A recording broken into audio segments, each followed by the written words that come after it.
Hi, this is Blaine, and welcome to Energy Works. Today, I'm doing a solo episode. Lauren isn't with me today, and the intention is it to be a shorter episode. And I'm going to talk about food energetics. Food energetics is a topic that I have personally been studying probably about a year now. I discovered it really. By way of background, I've healed myself with food before. I started in my body having a lot of health problems. I won't get into all the details now, but significant health problems in 1988. And after seeing doctors and emergency room visits and specialists all the way from 1988 until 2009 with it not getting better. No doctors could help me. It was just stayed in there. I thought I would just die of it one day. I changed my diet and it went away. And so I've really understood the power of food and its impact on your health for a long time. And I dove into studying food in a certain way back then. And I'm a type of eater who's very conscientious about what I eat for many reasons. And then when I started studying energy medicine yoga almost 10 years ago and learned all about the five elements and dove into the study of the five elements, it's like these two fields of study for me did not cross. They were kind of two different things. For learning about the five elements and my own elemental imbalances in my body and health conditions, moods, pain, all kinds of things that I was working on with my body using energy medicine and energy medicine yoga techniques worked. And then I was also eating in the way that I really shifted my eating to in 2009. And then about a year ago, I was struggling a little bit with a health issue, and I was coming at it from the five element angle and was researching it. What element is out of balance? What energy medicine techniques can I do to help bring myself back into harmony to resolve this issue? And then it just hit me. I thought, food. What about the food that I am eating? And could that be contributing at all to this problem? And I thought there's got to be something about five elements and nutrition and food. And it's just nothing that I've stumbled across in my almost 10 years of studying the five elements. And so I started Googling and researching, and there's a whole field called food energetics where acupuncturists and Chinese medicine doctors and other health professionals and wellness professionals who work with Chinese medicine, of course, use food and herbs and spices and flavors and temperatures in order to balance the elements. So I immediately purchased my first course, and now I've taken a couple of more little ones, and I'm in a big one right now, and I have a lot of books, and I've met some teachers who specialize in this, and I am a little bit obsessed with food energetics. And so here on Energy Works, I will do some solo episodes about food energetics. The intention is for them to be bite-sized. I won't use too many food puns on you, hopefully, but shorter episodes where I take some aspects of food energetics and talk about them in hopefully a digestible way, again, with the food pun, but we use them all the time. And then in further courses and writings and stuff that I do, I will, I guess the word would be like overlay this nutrition information I have with the other information I have about the five elements. And I'm starting to develop some recipes. I've done a lot of recipe development and cookbooks, cookbook development in my past, helping other authors with their cookbooks. I've never done my own cookbook. But I have created recipes that I've put in my courses, and some of you listening to this have probably taken courses with me and had some of my recipes. And so this is just a whole new thing for me So I'm excited to talk to you about it. By way of introduction around the 5 elements, and if the 5 elements, if I'm going to talk about a couple of things here, but if you want to dive deep, today, upon recording this, it is March 2025. I think the recording will be posted and available for people in April 2025. But Lauren Walker and I did a whole 6-week series on the 5 elements from January through early March of 2025. And so if you hear me say things like metal and wood, and you want to know more about these elements, we have whole episodes that audio and on YouTube that you can listen more about this. So how these came about, how this whole 5 element theory came about is thousands of years ago, Taoist philosophers, while learning how the world works, would pay attention to the seasons and pay attention to people, because we are part of nature. And somehow in the last couple of thousand years, we've seemed to decide that nature is something separate from us. Like there's us, the human race, and then there's nature. And when we somehow coexist together, but we're not the same thing. But we are the same thing. And it was very known back then that we are nature. And so it was observed that often in autumn time, people had more skin issues and had more lung issues. And in autumn, it is getting drier and it is getting colder. And so they started to associate the lung issues, the respiratory issues, and the issues with skin and dryness and breakouts and lesions and things that would happen on people's skin with autumn. And autumn is a time also where our energy starts to decrease. We have a slowing down of energy. And as part of this slowing down of energy, we let things go, like the trees let their leaves go in the autumn. And it is normal when we let things go that we feel grief from having to let things go. And so also some digestive issues. You can think of going to the bathroom like letting go. It's large intestine. So large intestine and lung and skin and letting go and grief all became associated with autumn, because these kinds of health issues would arise more for people in the autumn than any other time of year. And then if you think about spring, conversely, if autumn is a time of decreasing energy, spring is a time of increasing energy. We feel energy. I'm using my hands if you're listening to me. My hands are going up and out and wide. We think of energy rising in the spring, which comes after winter. And so the two organs, our gallbladder and our liver, are associated with the level of chi in our body. And so the distribution, the movement of chi. And so if we have this rising of chi and our chi gets stuck, and you can think of getting stuck because of blockages, you can think of getting stuck because of too much toxins in the body, then we start to feel angry because we have this pent up chi that can't move. And so liver, gallbladder, detox, anger from not being able to have this flow of chi that just wants to come out and get stuck and bottlenecked. It's like a traffic jam. We just feel, in this time sometimes if our chi isn't flowing really well in this time of increased chi. So all of this is in spring. And so what's happening outside is affecting what is happening inside of our bodies. And I say outside because in today's world, in the West, most of us are indoors more. So like we're more indoors, but the seasons are happening outdoors, but they still very much affect us.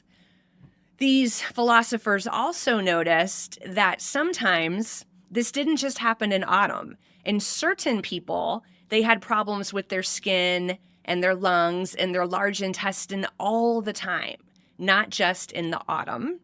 And spring people had stuck energy and anger all the time, not just in the spring. And so these people were, so autumn is metal. So they were kind of metal people. They had these metal attributes all year long, and spring is wood.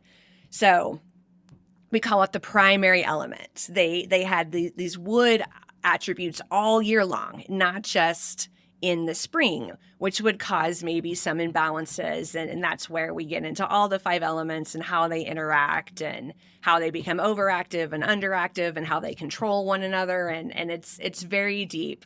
But that's what this 5 element theory is. So food. There is food energetics in 5 element nutrition is a whole deep field of study where, like in energy medicine and energy medicine yoga, we do tapping and tracing and breath and yoga poses and working with our meridians and doing acupressure on our points and working with our neurovasculars and our aura and our radiant circuits and all of these things we do to balance our elements. You can also use food. So in other episodes and future writings that I do, I will share more about this, but I'm just going to talk about one little aspect today that I've been working on personally as I've been changing the way that I think about food and the food that I buy and the way that I cook it and when I cook it and how I cook it based on what I've been learning is the temperature of food. I'm going to talk about the temperature of food. Temperature being, food that is warm versus food that is cold. And when I say warm and cold, I mean cold because we've refrigerated it or warm because we have cooked it. There are foods that have properties, right? Like spices and cinnamon are warm foods and cucumbers are cool foods, regardless if they're cooked or not cooked or whatever. This primary attributes of some foods are either warming or cooling. I'm not talking about that. I'm talking about literally refrigerated or frozen food or food that has been heated in an oven or on a stovetop or something like that. So in Chinese medicine, similar to Ayurveda, cold food is frowned upon. And raw food, like raw vegetables, are frowned upon. And since I said Ayurveda, I'll touch on that a little bit because there are similarities and there are differences. But the ancient philosophers who discovered and created Ayurveda did it by observing nature, just as it was done in Chinese medicine. Both disciplines come from observing nature. So, of course, there are overlaps, even though they are not exactly the same. I personally learned about, I'll just say the frowning upon of, say, ice water and colder foods from Ayurveda. And years ago, when I was studying Ayurveda, I got rid of ice water. I just, went to room temperature water all the time. And in a restaurant, I order water with no ice. And I did all of that long ago. But I'll say that I kind of stopped there. I didn't look at everything else that went into my mouth.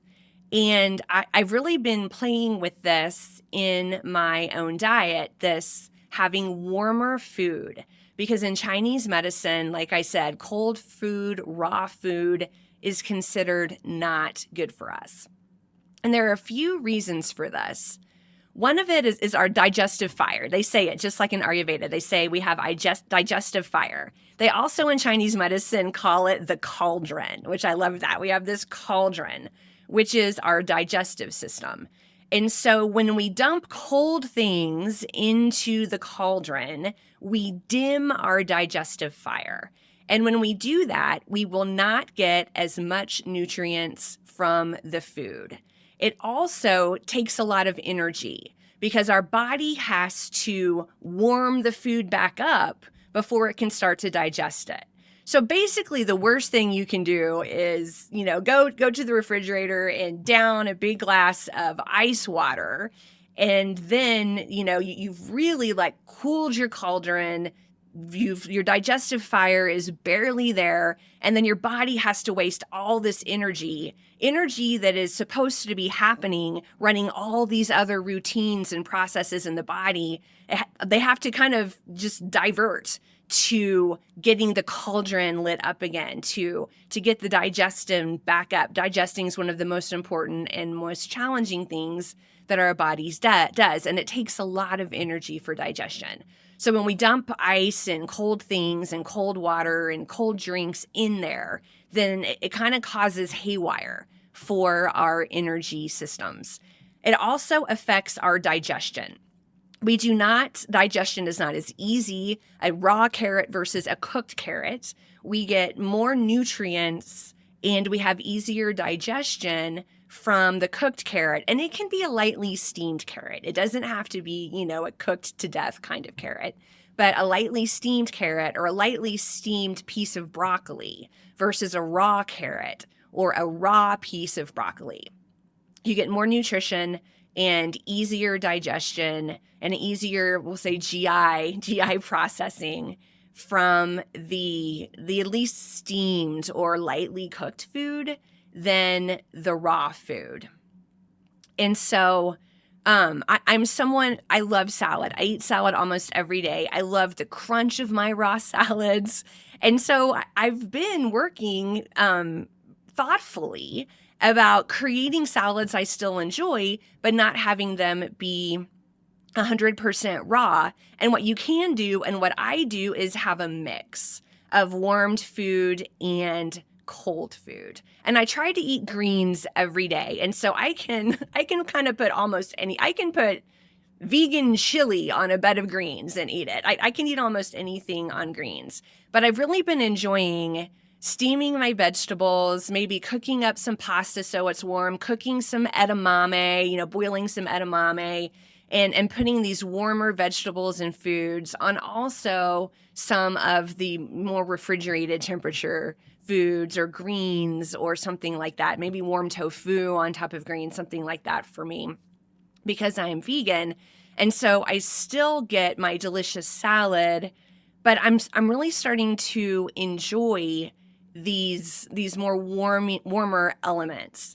And so simmering, warming, toasting, poaching, stewing, anything like that to the food, you're going to eke more nutrition out of it and it's going to digest easier. It's going to be less taxing to your digestive system, which means you're going to have more energy. Because if your body isn't having to divert all this energy to your digestion, then you have more energy all around. There's also this concept, which I'll talk about more in the future, of dampness in the human body. So it's believed that these cold foods create dampness in the body. And what that means is you feel heavier. Think of like a damp towel.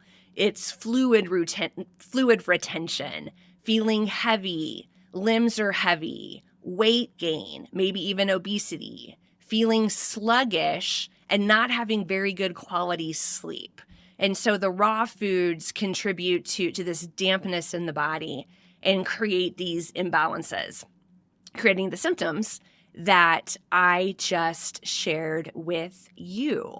So that is my one thing for the first episode, solo episode with me. I hope you enjoyed it. If there are other aspects of the elemental nutrition, the food energetics in Chinese 5-element theory that you'd like me to talk about sooner rather than later, just drop them in the comments. I would love to hear.